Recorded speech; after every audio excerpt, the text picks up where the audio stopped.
And we are here with the season finale of season 3 Star Trek Discovery. That Hope Is You Part 2. We did not have to wait 20 years to get Part 2 of this episode. Aren't we also talking about the one before? There was a Yes. tide. Oh, yes, there is a tide because we were not on last week. I didn't pull up information on that one. That's okay. That's okay. So how have you guys been doing? Like, Eric, I haven't seen you in I think it's been like 3 weeks now. Yeah, it's been a few weeks. It kind of feels like it's been a few years now after this past week. For real. So yeah, it's just been a crazy few weeks, with the holidays and everything like that. So glad to finally be back so we can talk about this, these amazing 2 episodes. Yeah, these last 2 episodes were really, really good. Really good. Heirloom. So I keep calling you Heirloom. Which you prefer, Heirloom or Charles, or something else? Neelix. No, Charles. That's no. God damn no! Never call me that. I'd leave the chat right now. Mark, I am more than okay with Mark. All right. Well then, Mark, how about you? How have you been this past week? We also missed you last week because we didn't do the show because it was New Year's and everything was kind of all over the place. So how have you been? What have you been up to? Have you finished Final Fantasy VII yet? Oh, yeah, that came out last year. This year's been crazy. I went to Starfleet Academy. I graduated, became a captain.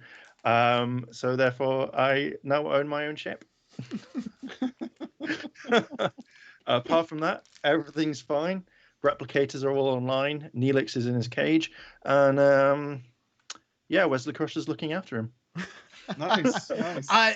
Speaking about Voyager, though, because we actually did have a reference to the Voyager in the season finale. But some news: we're getting a Kickstarter for a documentary about Voyager. Yes. Do either of you guys have any information on like the details of that? It's gonna have Neelix in it. I don't have much details. I know I saw it pop up. Yeah, I saw it pop up in my Twitter feed, but that was really about it. So according to trekmovie.com, there's going to be the crowdfunding pre-orders starting in March. And this is from 455 Films, who was the team behind What We Left Behind, which was the Deep Space Nine documentary. So that's exciting for me just because I loved What We Left Behind. That was such a great. That really was. It was so good. And then the scenes that they had remastered into 4K looked absolutely amazing. Yeah. So I'm interested to see if they're able to do any of that for Voyager, because I know they shot Voyager using similar methods. So it'll be interesting to see how easy that is for them to do, and if they have access to that footage. Because like Voyager was such a different show than Deep Space Nine was. Mm-hmm. Just both in the way it was telling the story and just in the overall look of it as well. Because Deep Space Nine ended up turning into more of a war based show, whereas Voyager was a little bit more of the discovery, not Star Trek Discovery, but going out and discovering new worlds type of a thing. So there was a couple interesting things to note here. They said that they would love to do remastered HD footage again. But this is a quote from the producer, David Zappone.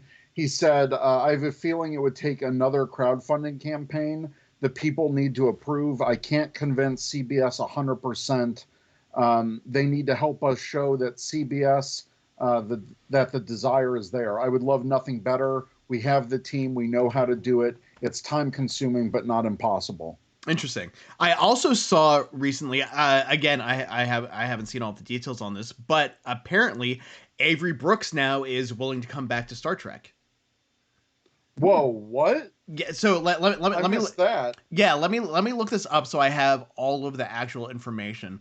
But I think it was either yesterday or Thursday that was floating around Twitter that he has apparently changed his mind and that he's now actually willing to return. But the problem is, now that I'm seeing this is coming from We Got This Covered. So I don't know what I can't. Yeah, I can't vouch for the validity of this. While they have in the past gotten certain things right, they have more often than not a track record of being completely wrong. But let's see here. One of Brooks' former co-stars is now claiming that his disappearance from the screen wasn't his own choice. This comes from Cyril Lofton, who played Jake Sisko on DS9. Oh, okay. So actually, I can believe this because this came from the Seventh Rule podcast. Which Cyril Lofton is on, along with a few other people that have been on the show before. So he suggested that it was because of something being derived from racism. He said there's something bigger there in which he is kind of being discriminated against, before continuing to say, I think it needs to be said because this is an important time that we're living in where we're becoming very socially aware of the types of things that are regressive in society, things that are racial, sexual, and all kinds of revolutions that we're having in thought and acceptance of people. He went on to clarify that it's definitely not the case that Brooks lost interest in acting, and he would be willing to work again if the right offers came his way. To say that he's not wanting to act is actually kind of ridiculous. There's no question that he's willing. So it doesn't necessarily directly specify Star Trek there, just that he did step away from acting. I want to say this was shortly after Deep Space Nine, because I haven't seen him in anything in a long time. So this more suggests that he's just willing to come back onto the screen and not necessarily Star Trek in general.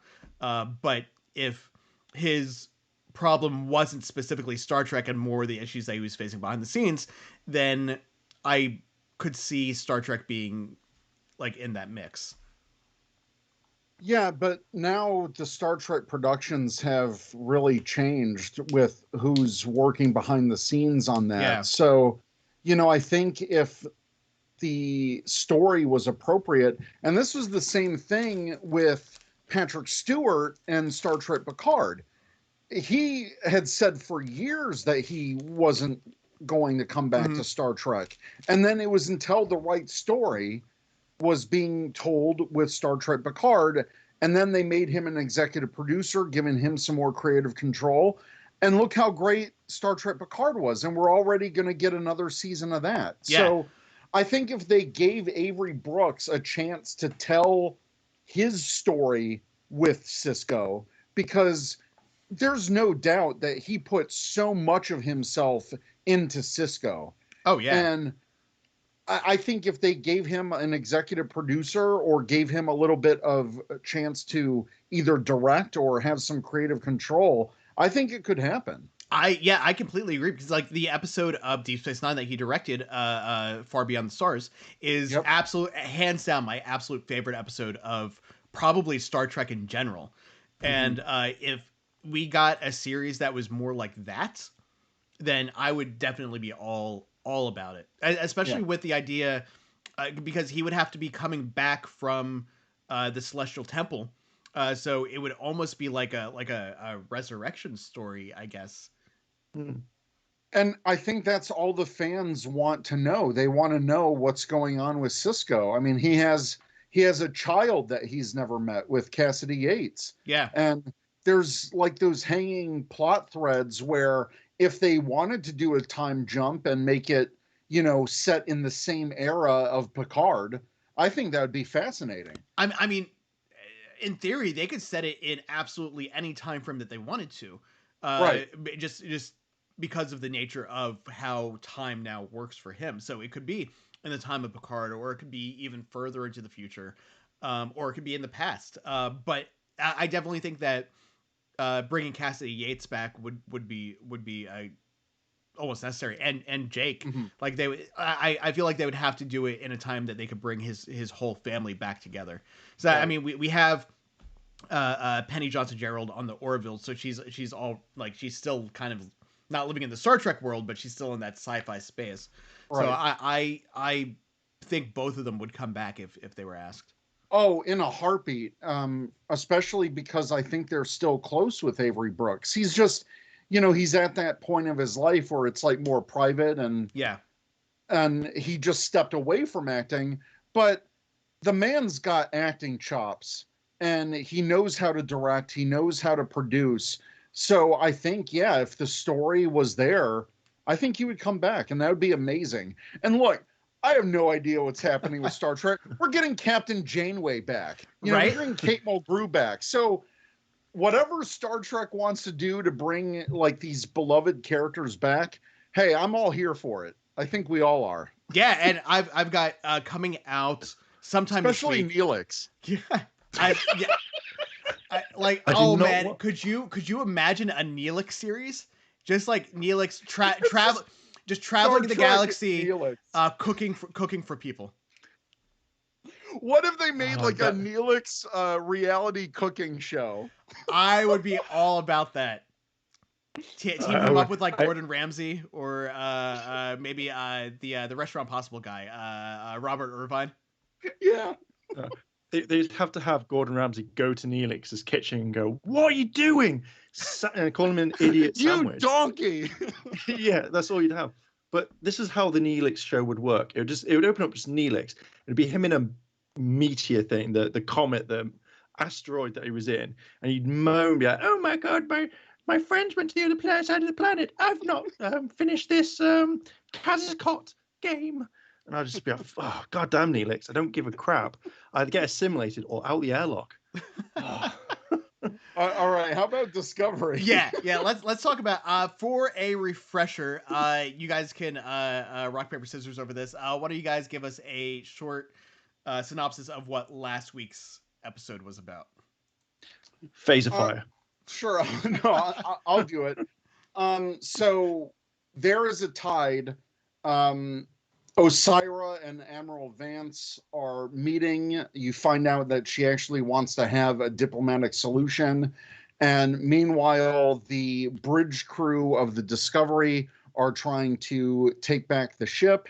And it almost felt like, and I've seen a lot of comparisons for this, but it felt like Die Hard in Star Trek, like with Michael Burnham, yes, like in the tubes, and then at one point she's shoeless, and she kicked off her shoes, and then she's talking to the bad guy. Yeah, so a lot of stuff happened in There Is a Tide, and I think it was a well-balanced episode because you had the action going on in the ship, and Osira and Vance having this amazing political conversation, trying to do things diplomatically, which was crazy to me because I did not think that was going to be Osira's goal at first. Yeah, well, it's interesting because it very much mirrored a lot of things that are happening in the United States right now. Yep. And watching that, I'm like, there's no way that this could have been on purpose, but there's also no way that this could have been on like an accident either. Like it's just very eerie how much that really echoed a lot of like literally what's happening at this exact moment. Yeah, exactly. And yeah, it's hard. It's actually kind of hard to talk about because everything that was going on this week in the Capitol just really played out there between Vance and Osira when he was like, "Listen, you have to be held accountable for all these things that you did." That's literally exactly what's happening now in the Senate and in the House. It's a very bizarre reflection of real life. Hey, I think you got me marked as mainstream live on I do. That is real. That is really weird. There's two Erlands. Huh. Yeah. That's future really me and past me. That's really, am I the future really you? I am older. Mark. So I want to I'm familiar somewhat with politics over there in the UK, but not like super. Oh, is this a Brexit conversation? That's kind of what I want to know is like how like for you over there and dealing with the politics that you guys are kind of dealing with your own shit right now too. Um, like, does this have the same sort of like resonance with you over there and what's happening as it does for us? Well, I know the only thing is I know with Picard, I know we mentioned it before, because that apparently had Brexit all over. That Patrick Stewart wanted to put that timely message in and stuff like that. Um, so with politics into the Star Trek, like with Discovery as well, like we've not had that sort of thing. So I think the last time that someone tried to storm or got into our parliament was Guy Fawkes, for what I remember, when he tried to blow it up. But then since then, nothing like that's happened. We've had riots, we've had people turning around, we've had our two leaders not doing anything with COVID, and then obviously now with Brexit, now that we've left the EU, I've not really kind of seen that sort of thing like portrayed in Star Trek, which I think has been kind of a good thing, because I know with politics and stuff mixing it, sometimes there's a lot of escapism. Mm-hmm. So I didn't kind of put two and two together with what happened with the Capitol and like this episode of Discovery. Now that I think about it, I can see it now. Goddamn Neelix. But yeah, like I've not seen like a lot of politics within Star Trek for a very long time. I think the last time I ever saw it was in Deep Space Nine, which I felt was more kind of geared up for that show. For Discovery, it's just been a mix of cowboyism, I think. Yeah, it's interesting because like look in a lot of the fan groups on Facebook. It's always oh well SJW this or agenda that, or there's too much politics here, there's too much politics there, and I mean looking at Enterprise and looking at especially Deep Space Nine, even Next Generation to a degree, and especially the original series, politics was always intertwined with Star Trek. Right. Voyager sort of broke that mold a little bit. Like it was still there, but not not nearly as heavy handed as it was with some of the other seasons or series. And even with Discovery, like it definitely came back. Obviously, the first season was all about the war with the Klingons, and then later on the weird mirror universe stuff.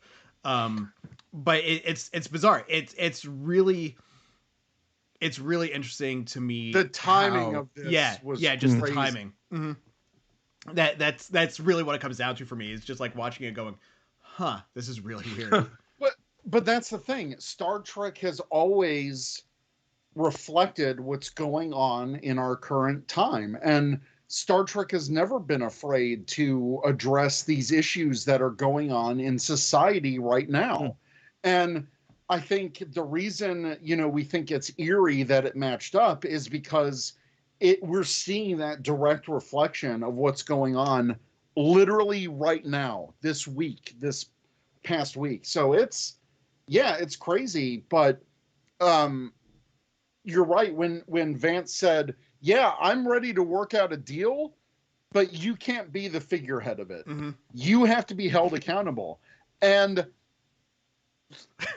to say it's much like Trump. It's like Osira was Trump in that instance. So I'm not going to be held accountable. Fuck you. I'm going to blow up everything and, do it my way.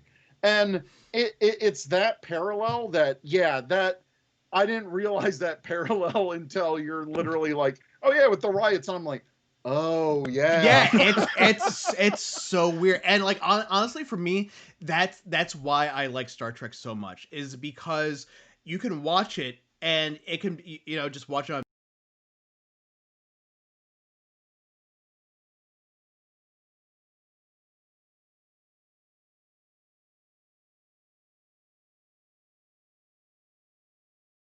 No, he's completely frozen. I thought both of you had then. I was like, uh-oh. I think I just lost you guys. Image webcam has come back. No. Let me see if I can what's going on here. on the real stream, it's just like he's completely like. I'm gonna break into an intermission at the moment, and then we'll come back around.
What about Okay. your cam? Can you not see me? No, I No. can't. That's so weird. I see Nicolas Cage, and that's it. Now, like I'm in this like weird Spaceballs universe where even in the future nothing works. I can see behind your monitor. Okay, good. So Yeah. that popped up.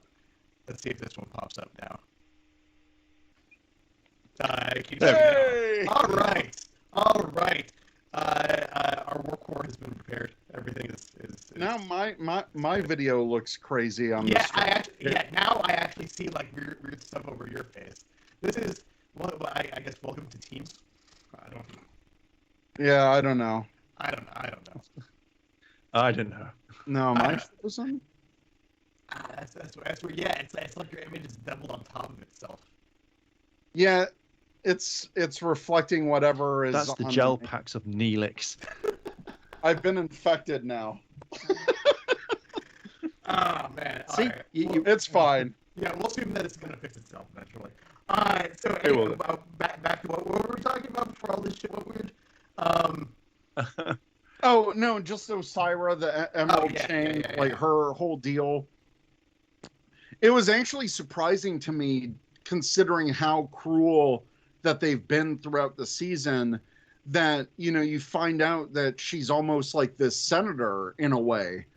She's this representative, and now that they have their own Senate, and she's pushing measures to get rid of all the bad stuff. And I don't know about you guys, but how do you feel like how much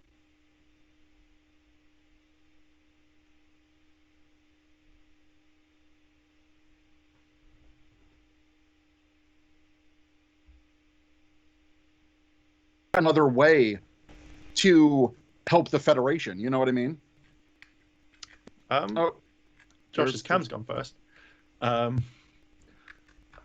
that question, I generally thought that she'd found a way to trick the Hollow, like all the way through, because she was mentioning it a few times. So when she was like going, "Hey, this is what's going on," and I just felt that it was a massive lie, like all the time, and I just didn't kind of like it that much. So I just instantly knew as soon as she got in there, I was like, "Oh, is this biding a bit of time, or is this just a massive lie all the way through?" yeah, and when it was saying like, oh, hey, this is the truth, this is the truth, and then the one time she lies, it's like, oh, it glitched. It's like, no, it's been working this whole time. You slipped and you made a lie. Yeah. And yeah, I thought that was really interesting. But when it came to everything going on the Discovery, I really liked how the bridge crew was working together, and I'm really glad that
Woo!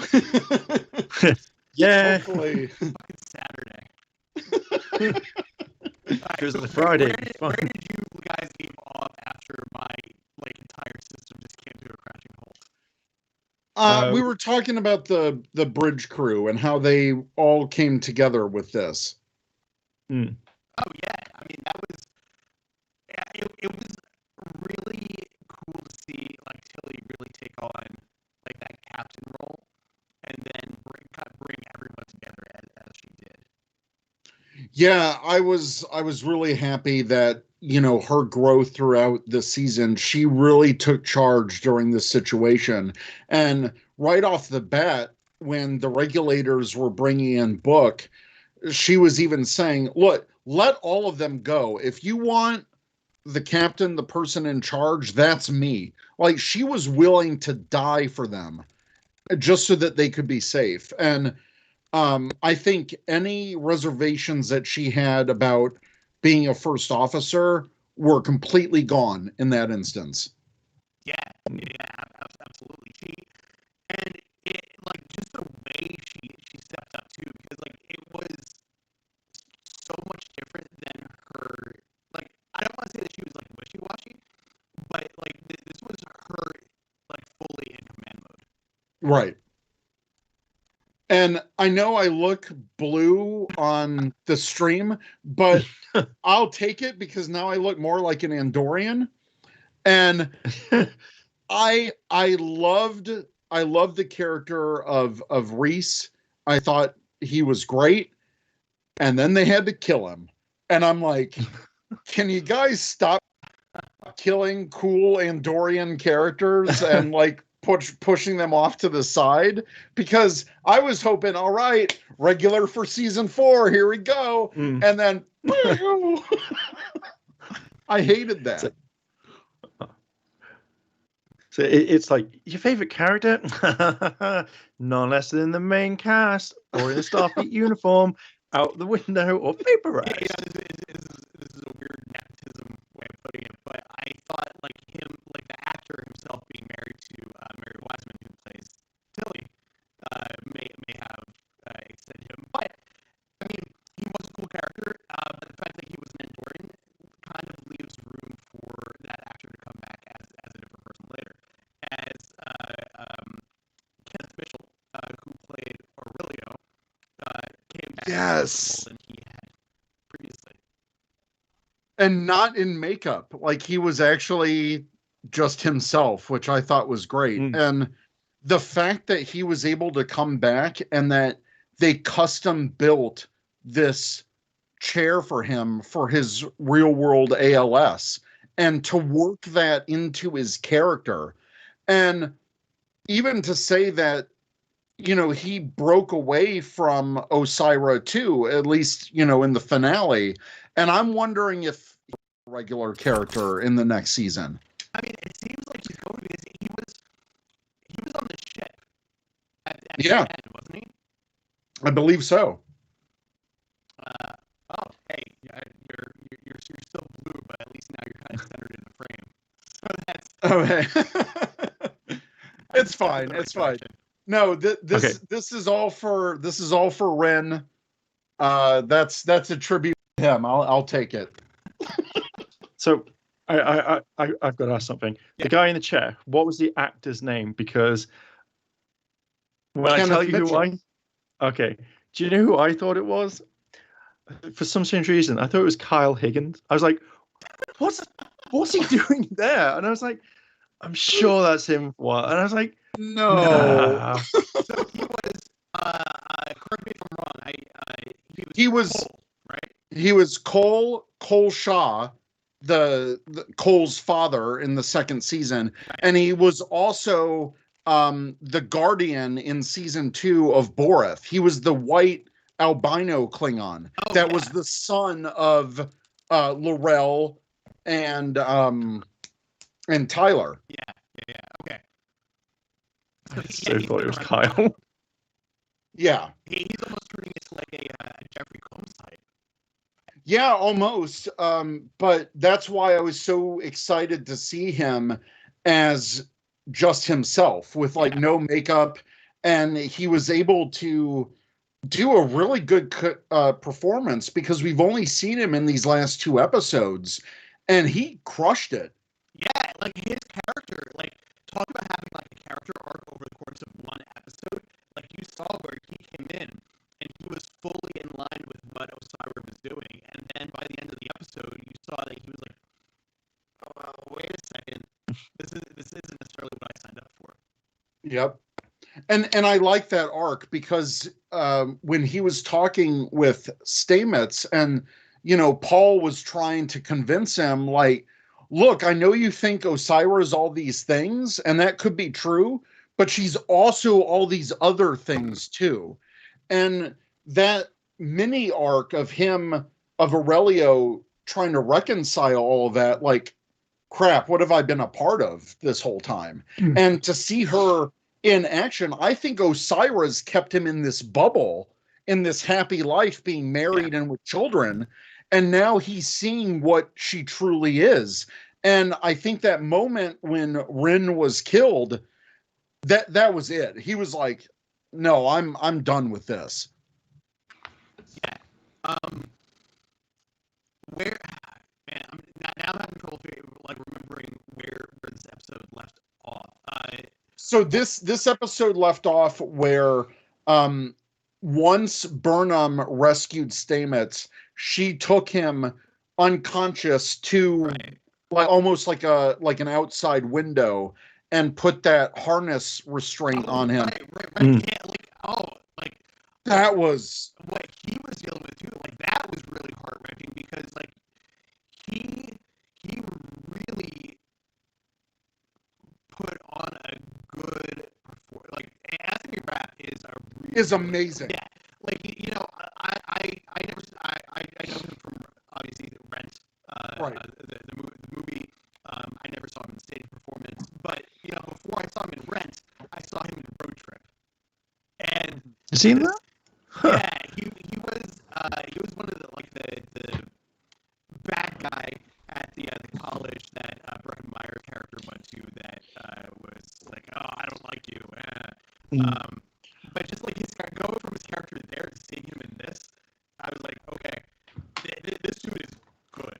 Like he is a really, really good actor, and I felt for him. Like all he wanted to do was get back to Hugh and to Adira and just save them from being on that planet, because he knew what was going to happen if they were there for any longer.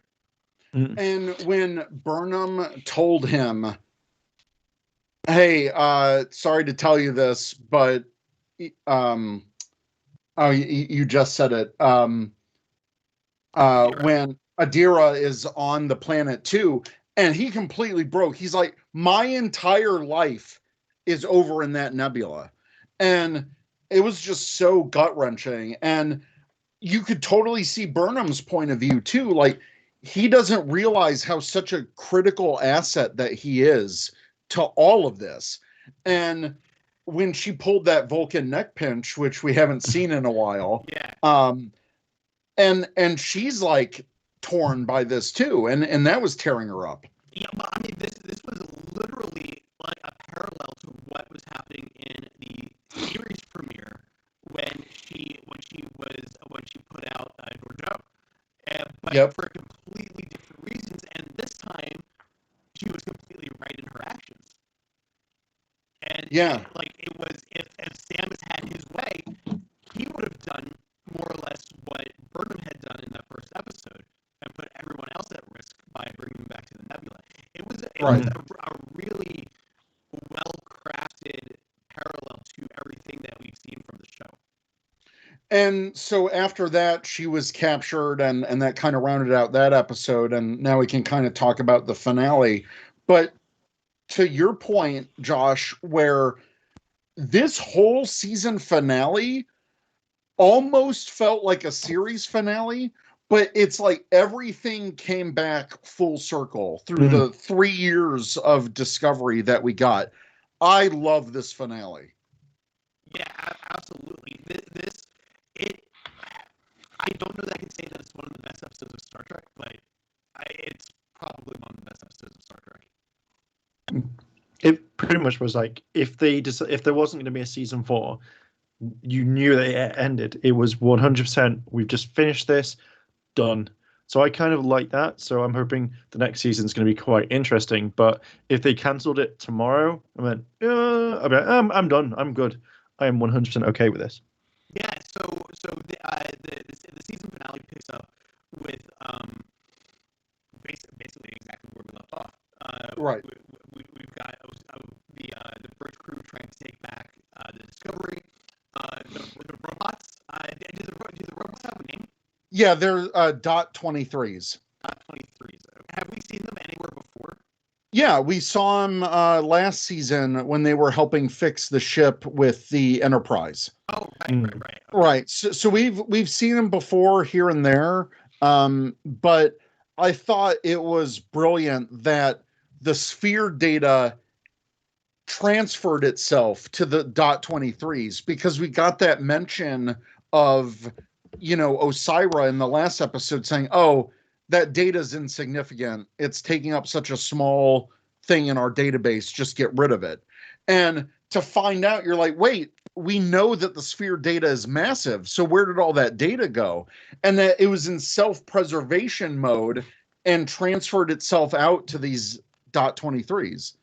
I'm still like, I feel like the sphere data now kind of needs to take on a big role going into the next season. I think it will, because we still have to connect that short trek that we saw Discovery even further into the future. Right, because that short trek would have been 70 years ahead of where we are now. Yeah, roughly, yeah.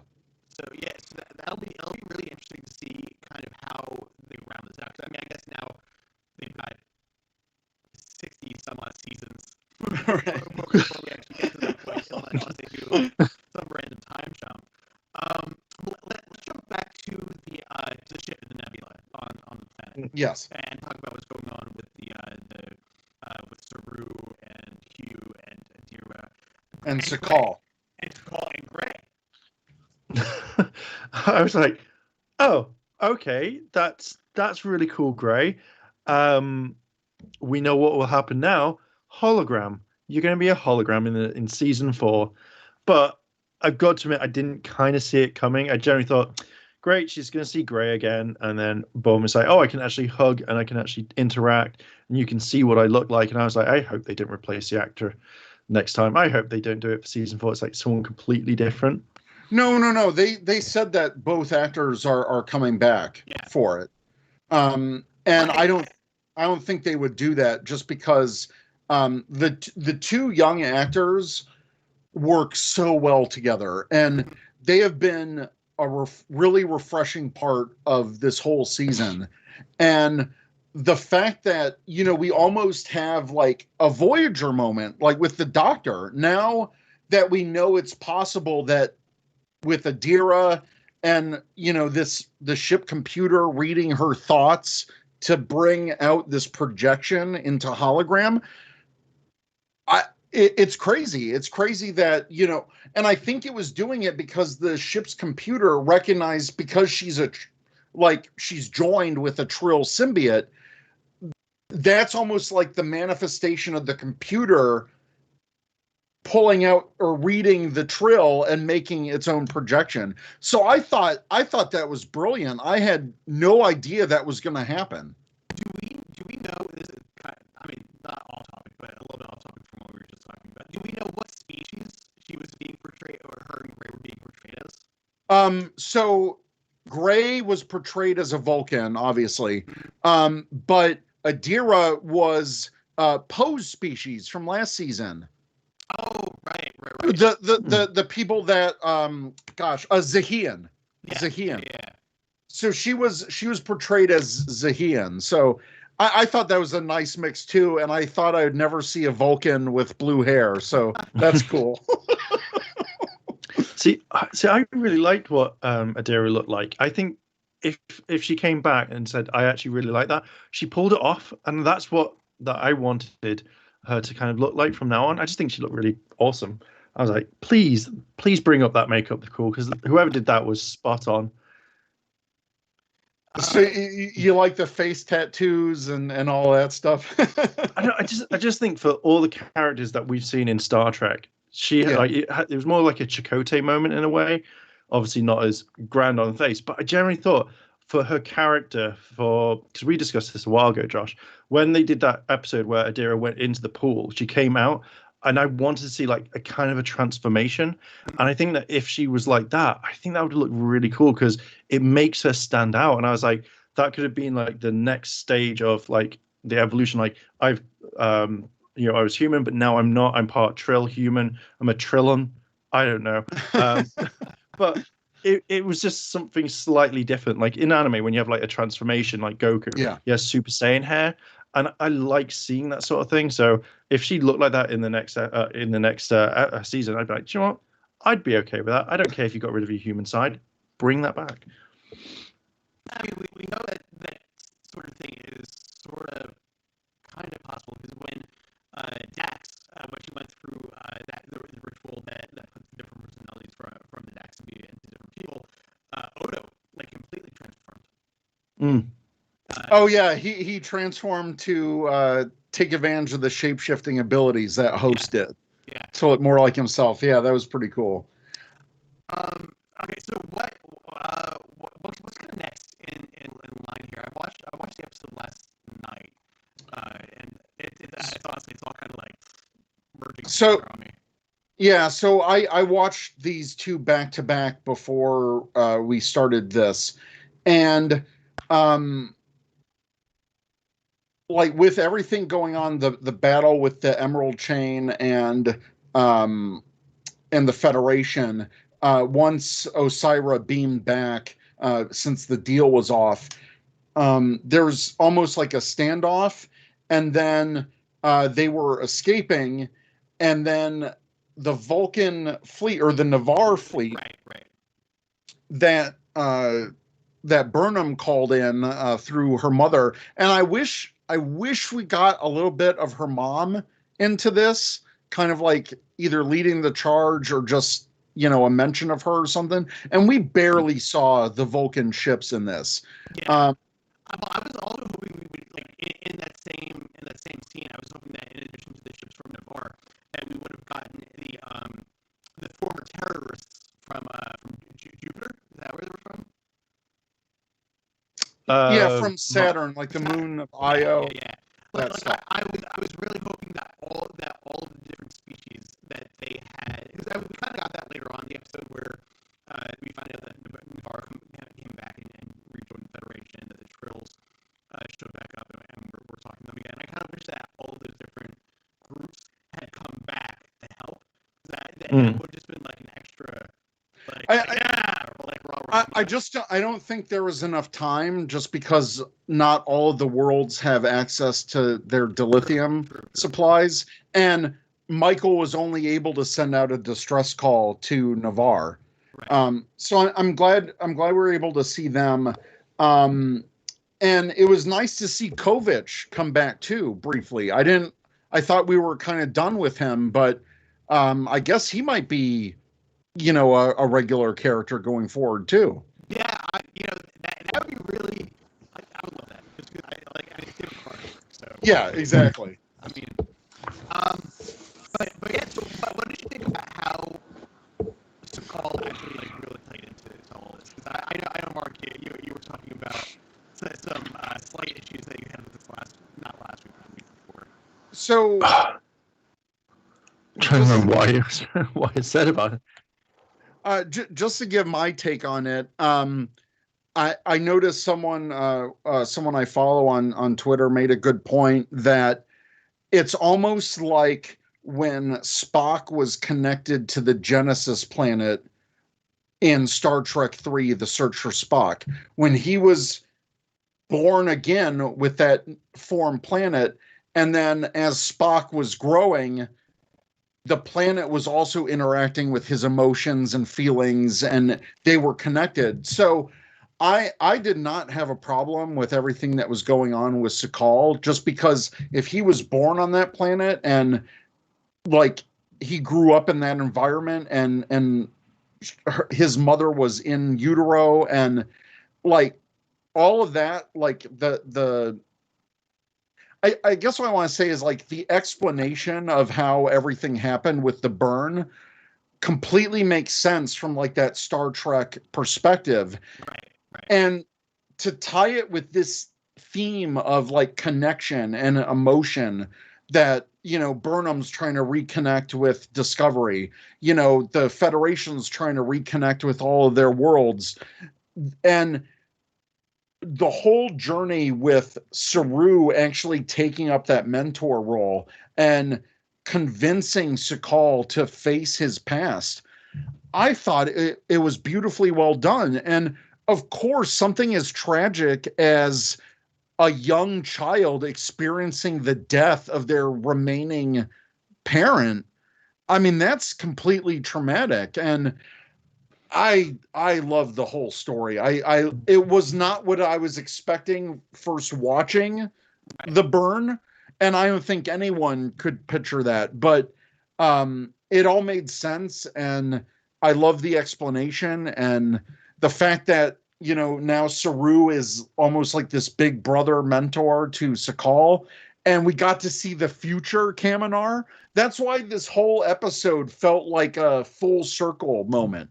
Yeah, well, and like for me, it was like I was also you know that did bother me because you know sci-fi whatever. Right. But it kind of reminded me of her song from Doctor Who, because the whole reason that she had the regenerations was because she was conceived on TARDIS, so she absorbed all the TARDIS energy, which gave her more or less the same abilities that the Doctor had.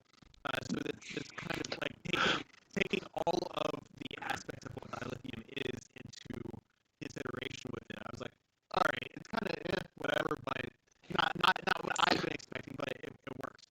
I though had like you, I was expecting something a little bit different from the cause of like him actually screaming out. Like I didn't think it was going to be the death of his mother. I thought that because like when they were talking about it, they were saying whatever happened was even more had to have been even more terrifying to him than what he had just experienced with that short little blip. I thought that monster was going to be a representation of something that was outside of the planet. Like I thought there was going to be like some crazy giant monster out there that just scared the absolute fuck out of him. No, I think like with how they were explaining, like when Saru was with the Elder in the previous episode and kind of explaining that myth and the symbiology, which like is fascinating because Saru was from a point when they were pre-warp, and now he's got to this point where Kaminar is part of the Federation, and he was there at like the beginning of that myth when Kaminar broke free and everyone, you know, went through the Vihari, and now he's seeing the future of his own planet and how they've integrated that mythology of what he experienced in real time to the evolution of the future. I thought how they turned that into like this mythology, like real life turning into mythology, because yeah, like, you know, 1,000 years ago, we have myths from, you know, history and all that stuff. Well, Saru lived that history. Like he knows the truth. So I don't know what his future is on the show. Obviously, he's still going to be a part of the cast. I almost want him to be like an ambassador of Kaminar to the Federation. Yeah, it'll that kind of struck me a little interesting because now that he's taken on a bigger role on Kaminar, like is he going to be a series regular? Is he going to be in every episode, or is he only going to show up in one or two? Like you're right. Like what is his place? But I mean that goes on. Like even more than that, what's the story next season going to be? Because like this, at the end of season one, we knew what was going to be happening in season two. We had the Enterprise. We knew that Pike showed up. Like we didn't necessarily know all the Red Angel stuff, but we knew that was going to involve the Enterprise. We had the setup there. At the end of season two, we had the setup for okay, you're now running for 30 years in the future. We've had we don't know what the future is going to hold for them, but we know like what that setup is. Yeah. Now, there's no setup. Like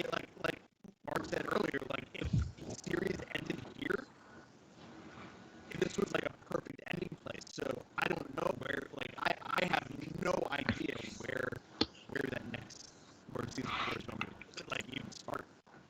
So I think it's just going to be rebuilding the Federation, because they say at the very end, they go like, "Oh, there are all these planets that we can't get to. You can, so you can go to, let's say, Seven. Oh no, she's on Earth. Let's say that, like, no, say she goes to like the Viridian or something, or somewhere in the Delta Quadrant. They can go to all these places and give back to lithium, and then start building it. So I reckon you'll see the prospect of like it will do a timescape. It'll be like we spent months delivering it to Vulcan, to the to Klingon, or Kronos, whatever, and then we've been to all these places, and then they find someone that doesn't want the help, but then wants to kind of attack them, take their stuff, and it kind of like forms this entire whole kind of I don't know, some problems that you'll have, but I think that'll be the main thing, and then they'll find out.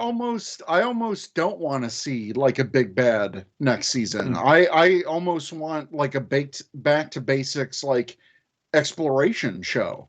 Let's have Burnham grow into her role as a captain now. I'm with you on that, Eric. I actually think that might be what we got, because now that I'm really thinking about it, we do kind of have a setup. Like Mark was saying, they've now said we figured out how to mine that planet and get the dilithium, and now we're going to use you to disperse it across the Federation. So I guess that could be where like that could be the whole season. Yeah, is them just bringing people back into the Federation and exploring like what the 32nd century or 31st century is on all these different, like we can see 31st century Klingons, we can see like a little bit more of Navarre and Vulcan and what if we see the Dominion, or like Mark said, or the Founders and Dorians, like there's so much.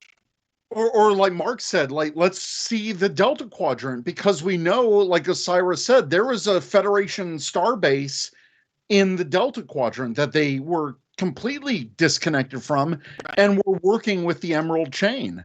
So yeah, let's see what does a 31st century Kazon look like, or any of the multitude of species that Voyager encountered. And there's so much that they could do to just reconnect with everything that we know in canon about Star Trek. And we got a taste of that this season, with the Cordonites early on, and some of the other species. Like now that the Andorians are working with, the Emerald Chain, where does that go? Because they were a founding world. Are they still going to be antagonistic, or what's going to happen there? And I mean, what's the follow from this with the Emerald Chain? Like, has the Emerald Chain completely broken down? Are there like smaller cell factions of it that are still around that are going to be causing problems, or are they actually going to now be absorbed into the Federation? Yeah, that's another thing that they can explore. And for the love of God, I hope Admiral Vance continues to be part of this show, because Odette Fair is an amazing, incredible actor. And when him and Burnham were talking at the end of this season finale, and he was actually like smiling, and he was opening up a bit to her, and talking about his daughter and his wife, I was like, oh my God, this guy can do anything in this show. Yeah, but I mean that was a really strong moment too, because like he was like, listen, you don't do everything the way I think it should be done, but it works. Yep. And that's really been her arc since the beginning, is that she has her own way of doing things. She's Kirk. Like Kirk always had his own way of doing things, and that didn't go along with what the Federation at large wanted him to do. But for him, it always worked out in the end. And that's why, there's that feeling of closure with Burnham's arc. And that's why if Discovery was canceled, it's not going to be. They're already in the middle of, wrapping up, season 4, still filming it. But, you have all these doomsayers on the internet like, oh, Discovery. But looking overall, like with Discovery, this episode felt like a chapter closing. And it was such... I said it again, full circle moment. Like it felt earned that Burnham is now the captain. And she was reluctant. She's been reluctant this whole time, because we have to remember she spent a year in this future ahead of everyone else. And we saw that early in the season. She was still trying to find herself. She was still doubting herself. But now she led, and now she's the captain, and it feels earned. Do you think Tilly is going to remain the first officer? Okay, here's an interesting note. There was a production still for this episode where it was the shot of all of them on the bridge in the new uniforms. There was a shot where Tilly was command strip red. They did it for this episode so that she could still be in science. So I don't know if that's a hint at a potential future storyline. Interesting. Yeah. I've got all of the production stills. Let me take a look through those really quick here and see. There was one that they released with all of them on the bridge, and her uniform was red, and in the actual episode they color corrected it to blue. Okay, I've got. I think it might be this one. So I think that should be here. Give me 1 second here. Okay, stop. Yeah, it's from looping. Doing automatic. Effective manual. Done. Okay.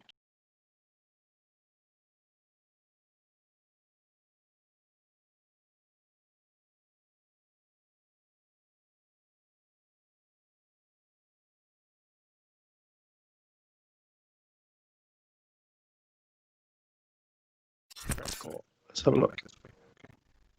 Let's see here. Down in the corner, I've got different images. Oh, I got it.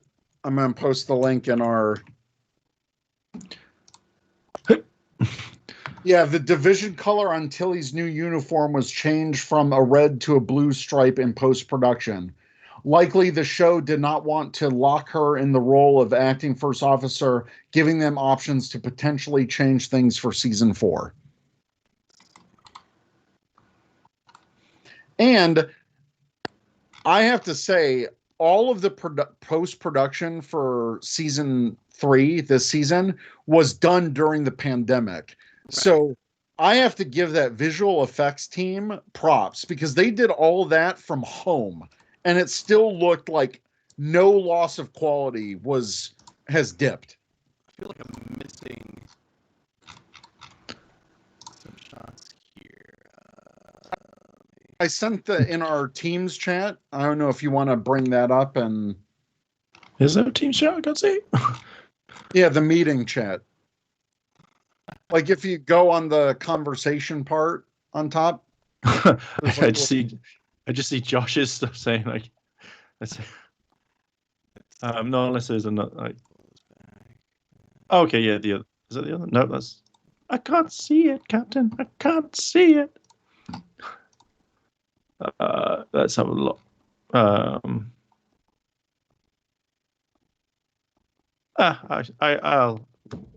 look at it in a bit. It's not even there. Yeah, it looks like for some reason the slideshow here isn't picking up all of the things. Let me see. Let me add files. Okay. Let's see here. Got all those added. See if I can get it up. That sounded really bad. Let me see if I can find it in this list. Okay. Here. But yeah, I don't know if Tilly's going to continue to be first officer or not. She's still an ensign, but at that point, it's like, I think you've graduated the command track at this point. Like, you're pretty good. I mean, if they don't give her some kind of special commendation or something for her heroics, I mean, they definitely should, because she really stepped up and led that team to retake Discovery. I think, yeah, if they don't at least promote her, I think that would just be more, what do you have to do? Like Burnham did a few things, but Tilly did, I think, a little bit more to some degree. So if Burnham can become captain, at least Tilly can get some sort of like promotion at some point. If they don't, then it's like, God damn it, they've just pulled another Harry Kim. But it's fascinating now that Saru gave his captaincy up. Will he come back to Discovery, or will he be that ambassador? Or, if he does come back to Discovery, is he comfortable going back to like a commander, first officer position, or has he just moved on at this point? And that's one of the storylines I really want to see in season 4, because I love Doug Jones. I think he's a fantastic actor, and he has portrayed Saru amazingly. And the fact, we've had this handful of episodes that he's had a chance to be out of makeup, but he still got Saru's mannerisms, Saru's voice, was like a really fun thing to watch during these last few episodes. There we go. Okay. So now, I finally found it. Like, for some reason, the slideshow here in OBS was not letting me go through every single image here. Down in the bottom right now is that image. And you're right. You see Berta standing there at the end, and she's got the red stripe on it, and then Tilly's sitting right next to her, and hers is red as well. Yeah. I need to Do you guys like the new uniforms or no? Yeah, I'm liking them, to be fair. I think my favorite is still the TNG movie later seasons. Oh yeah, the purple. I still really like those, but these are pretty solid too. But speaking about like people in the roles, what about Book? Do we think that he's actually going to join Starfleet, or do we think that he's going to continue to kind of like work outside the lines a little bit? So at the end, when he's there and Burnham takes the captain's seat, he's not in his typical uniform of like his jacket. So he's in more of kind of like, I think he's going to be almost like an advisor in terms of if they're going back to reconnect with all these worlds. As a courier, he knows so much more about everything that's going on. So I think he's almost like an advisor role, not necessarily with Starfleet, because he said he wants to help out, but he also said to Saru, as a courier, I can help out in a different way. Yeah. And you can see now, again, now that I've been able to pull up all the rest of the photos here, the one that I've got up now is Burnham in the captain's seat and Book standing right next to her, so you can kind of see that out. And you're right, like it looks similar to the uniforms, but different at the same time. Yeah. The style is very similar, but it's definitely not the same thing. Yeah. See, I really hope that Book isn't able to use the spore drive. I think, like, when I saw that, it generally kind of annoyed me, because it feels like it's the other guy's like main thing, and then him coming along going, oh, you've got anyone that's got major big empathy, like you can control it. I really just wanted it to be like Discovery going, I only did that once to get you guys out of like blowing this up. And because I don't know, because it's an interesting. They specified that it was specifically his species of empath because of their direct connection to other species, and not like Troy or like another Betazoid wouldn't be able to do it, because they have a completely different type of empathy than these guys. But at the end, when you saw everyone reconnecting, did you see the look that Stamets gave her? Oh, and her face went from like smile to, ooh, I've damaged that relationship. See, I saw that, but then when she's coming on the bridge, he's smiling at her. Now, normally, if you, because of all that, he would have gone. I think there was a little bit of just more like he wasn't fully into that like everyone else. He still has reservations. I'm sure he gave like, he was like perfectly fine with it at the end. Like, I know obviously, like, when she comes in, he's like, oh, but then when they're on the bridge, he's like, I generally thought, has there been like a time skip for like a week or something? Or it just felt like at that particular thing, he'd accepted it and maybe he thought on it. But I did see the shade that he threw her, and I was just like, please, please keep that going for season 4 because I think that would be really interesting. It's kind of hard to tell in the still in the production still here because his head is turned completely to the side. But like while everyone else has clear smiles on their face, his is still a little more of a See, if I was Michael, I'd sit him down and go, look, I know that I shoved you out in airlock. I am very sorry about that. But would you rather be dead because they would have just killed you after they figured out something? Or, you could literally help and stay on the starbase because then they can't use the one thing that you have to hurt the people that you love. And if you dare look at me like that, I will slap you out another airlock faster than anything. And there will not be a starbase outside. Well, I think he's still going to do his duty, but I think a level of trust there was broken. They spent the past few seasons going from him being like completely against her. Remember when they first met, he's like, yeah, you're a traitor. What the hell are you doing here? I don't have to listen to you. To, they become, I think, pretty good friends as much as they can be. In fact, I think Burnham has developed a deeper relationship with Hugh than Paul. And that dynamic is going to be interesting to see. It is because, like, realistically, also thinking about it, like Hugh, I would imagine agreed with what Burnham did. Yeah, like, I think he, like, given the choice, he would have been like, no, that was the right call. He probably would have reacted in much a similar way that Samus did had the roles been reversed. But I think not being put into that position puts a completely different outlook on how it is. Because being the one that thing is happening to versus being the outsider looking in, it gives you completely different perspectives on it. And we've seen Hugh this season be more of like that counselor type of doctor where he's concerned about the well-being of his patients, but also from a psychological perspective. And so he's more open to these types of things, where I think Paul has always been a little bit more temper-based and hot-headed and holds those grudges. And I wonder how much that's going to impact their relationship as well. Do you think that's sorry, go ahead. Oh, sorry. I say, do you think like in the first episode of season 4, they're just gonna get pillow talk and they're just gonna be like, well, she did throw me out an airlock. Well, yeah, but she did because of this. And then you see that sort of conversation where where they talk about it, and then it's just like, yep, we're awesome. And then it's like, yeah, I don't like you. It's fine. But then every single time they walk by, like, I've still got a grudge. Just goes airlock, and that's it. Just the word airlock just appears and sends, and that's it.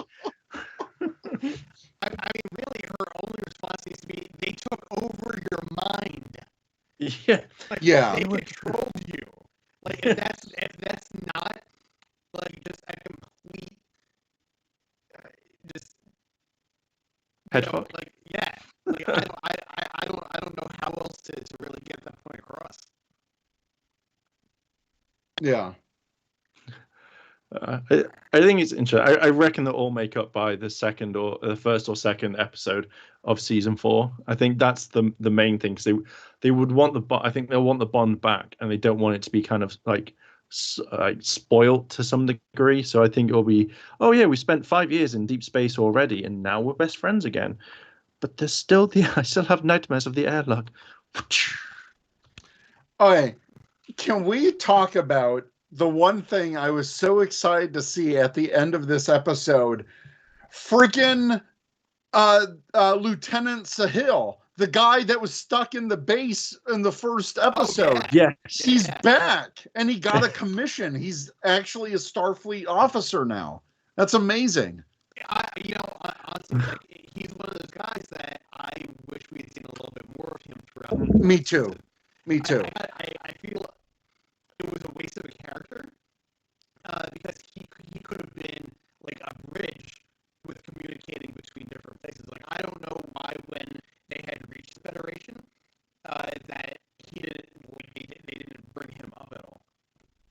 Yeah, well, I'm glad they did. I'm glad he was actually in this and not like a footnote. And Yeah. who knows, he might have his own assignment that's different from Discovery, but why not? Why not have him on the Discovery? That'd be great. Yeah, he could easily be a communications officer or a liaison of some kind. Yeah. Sat in an office on the deck. No one knows where he is. HR. Yeah. Yeah, he's Discovery's HR person. Yeah. Michael, you keep sending airlock messages. That's not what comm badges are for. Stop it. So what's left in this episode to talk about? I think we pretty much kind of covered. There was one. It's a little bit out of order. There was one thing. I don't know if Eric picked this up, but as you saw Discovery fly away, it looked like the shuttle bay doors were closed. The shuttle bay doors were closed. Even Trek Core picked up on that. They were like, they've been trolling us this whole season. The doors are closed now. I was like, oh my god, the doors are closed finally. The second I saw that, I was like, Eric's gonna love this. That's one thing. I was just like, the visual effects guys went, yeah, we actually forgot to put we didn't render it out in time, but we've had time to do it.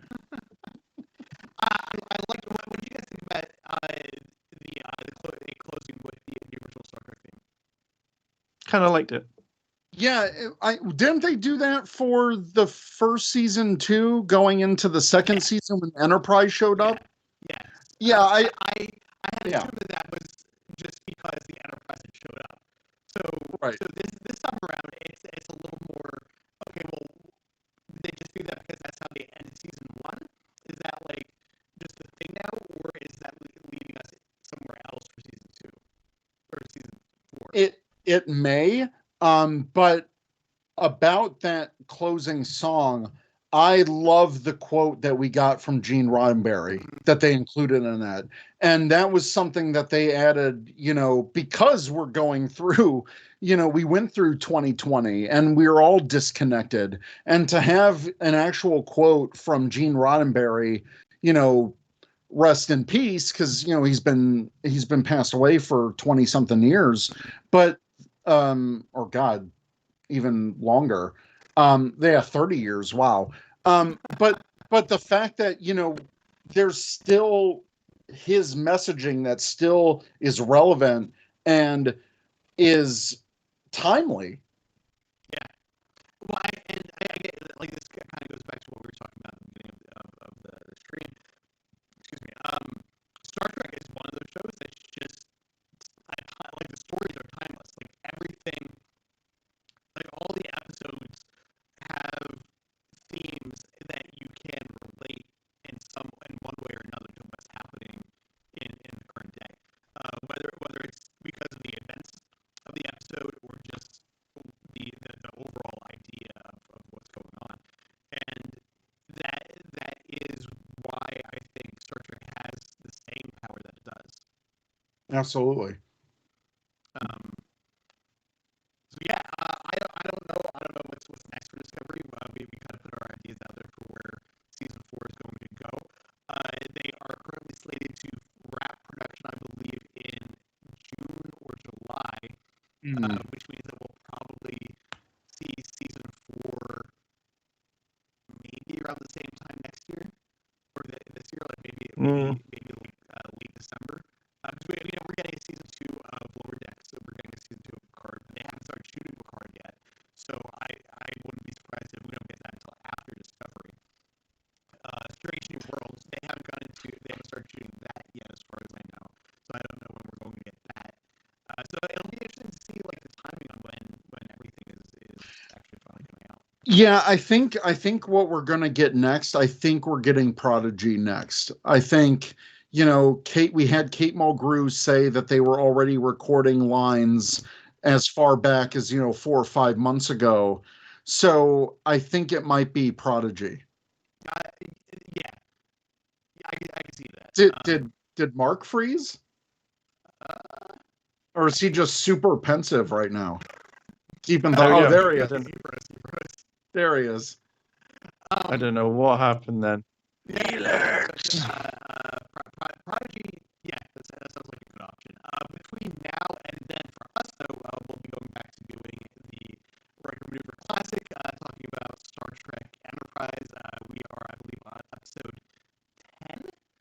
One thing I want to note, did anyone have any problems with the turbo lift sequence?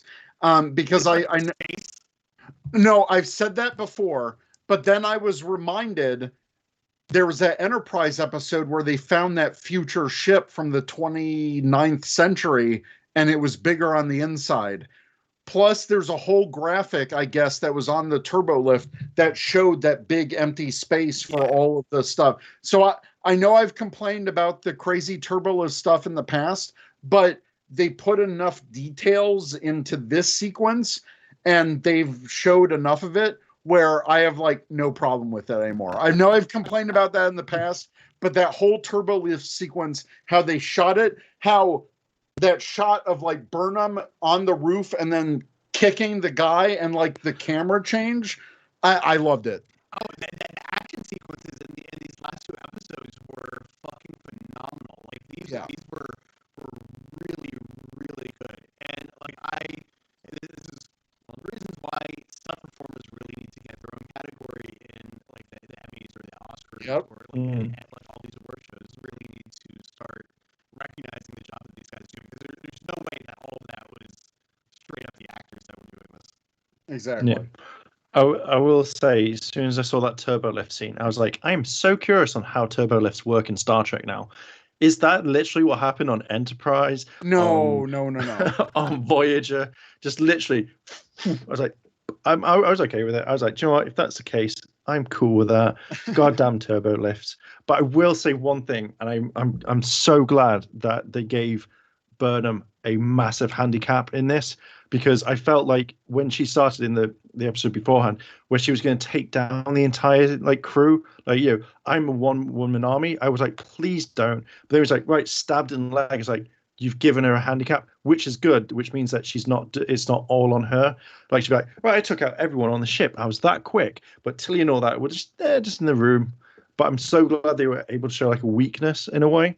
Speaking about these fight scenes, when Burnham was fighting Osira in the data core, and she got kind of like sucked into the programmable matter. Did you think she was gonna pop out like what's her name from Superman 3? Somehow the core data just like merged with her through the programmable matter. Oh, I didn't know about that, but yeah, I've seen some things like online where people are like, well, how'd she even get out? But you saw like she was holding on to the side the whole time and like pushed herself out. I just thought it was funny that, Burnham almost like swallowed part of it because she was coughing up like she was drowning. And I was like, I don't know what's going on with this programmable matter stuff. I mean, get that out of your system, because that may be bad for your health. See, I thought she was going to come out with like cybernetics on her face for a second. I was like, that's exactly what I thought. I was like, wait, are we getting like a 30 seconds every board now? Like, what's happening here? I think that some of those regulators that had the full-on mask, I think they were almost like androids in a way. Did you guys get that sense? Because there was like some like either robotic sounds that they had. Yeah, like I couldn't tell if that was like them or the armor suits. Yeah, okay. They were wearing. Yeah, I don't know. Because we saw it was like a different mix, because there were still like other species that weren't with the helmets, like they had the mix of Andorians and all that stuff. Yeah. But there was just some of these regulators with just the full-on helmet. And I was like, it looks cool, but are those like... Maybe they were green? Oh, that would be crazy if that was like a 31st century Breen. That's a good point. Have we seen any of them this season? No. We have... Because in Deep Space Nine, I know they had like more of the snout or whatever. But, that's interesting. That's a good point. Because you could see that them being part of that type of organization. I could totally see the Breen teaming up with the Orions. Yeah, I can see that as well. Yeah, that's cool. That'd be that's a cool theory for right now. I like that. Yeah, I don't know. So last thoughts or things that popped out to you. Ratings. What would you guys rate these last two episodes? Oh, Oh, I want to give the one before the finale. I want to give that a 5, and the finale maybe like a 4.5. Only because I mean I thought it was a fantastic episode, but I don't know. It was such a breakneck pace, and it was a longer episode. It was like an hour Yeah. fully. So I appreciate that. Nothing felt rushed. But I think they could have done something a little bit more with Burnham's mom and the Vulcans, because I would have loved to see that actress come back and them reconnect. And I liked Burnham's message from the previous before when she sent it out. That was very heartfelt, and even said, "Hey, maybe I'll see Dad." Like it was almost like Burnham was like, "If I die, I'm gonna die." Yeah, that was her. If you're watching this, I'm probably dead. Yeah. nice. Mark? I don't know. I think anything that would stand out. I think moving into season 4, I would like to see the Borg. I really want to see more of that sort of stuff, because I think it'd be interesting to see if they've got some crew members from say the Starbase on it, and they're like, "Oh my god, the Borg," and Michael's like, "Who? What? Huh?" Assimilated Who? yeah, who are these people? And it'd be like, oh my god, that would be so cool, because then they wouldn't know, and you'd see the fear again. I would like to see maybe Cisco pop up if he did come back, or even Picard, because Picard's an android. I think that would be kind of cool to see that sort of kind of crossover. But for everything I've seen in the episode, to be fair, I'd probably give the one before it maybe a 5 as well, but a 5 and 3 Guk worms, and possibly for this one 4 and 3 assignments from Naomi, the bridge captain assistant. You know what? The main reason I docked half a point from the finale is there was no Grudge the cat. What are you doing? I need some closure on Grudge. Is Grudge okay? I mean, like we were talking about before, Stamets should have just been there holding him. Yeah, exactly. Yeah, I'm kind of with you guys. I thought, I'm gonna go a little bit higher for the finale. Just these two episodes just together, I'm gonna give them a 5. While there were certain points where I was like, overall, I have no complaints about either of these two episodes. I thought they played very nicely into each other, and like we were saying before, if this for some reason was the end of Star Trek Discovery, it felt very much like it was completing the story. And if that's another discussion for another time. But I don't necessarily need shows to go on for 7, 8, 9, 10, Right. 15 seasons. As long as they tell a full and complete story and end in a good place, I'm happy with it. Yeah, we already have season 4 of Discovery. I could see them going to 5 seasons, and we have 2 solid seasons or 3 solid seasons, not just this one, but the next 2 really solidify what the 31st century Star Trek is like. And we got that this whole season, but now that we've seen it, I want more. I want to know updates on all the species, and we've gotten all these little Easter eggs throughout this season, like the big galactic map and all of the stuff that we've seen in the background. And I just want more of that. Who knew that we'd get the freaking Guardian of Forever back with Discovery?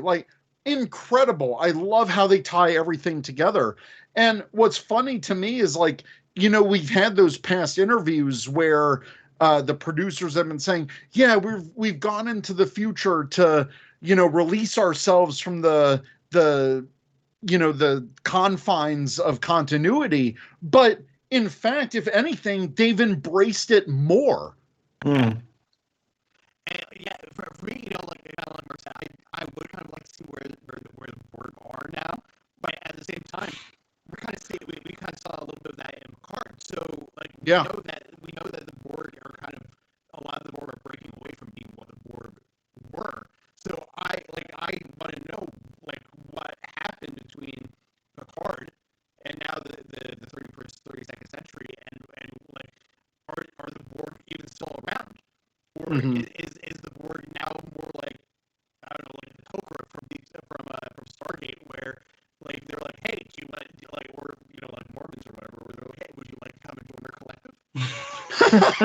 You say yes.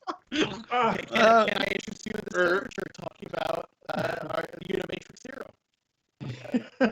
What would be amazing if we see that extension of what we saw in that Voyager episode of 1, where we saw what a future Borg would look like. And I would love to see Discovery's like expansion off of that look, like the more sleek, refined Borg.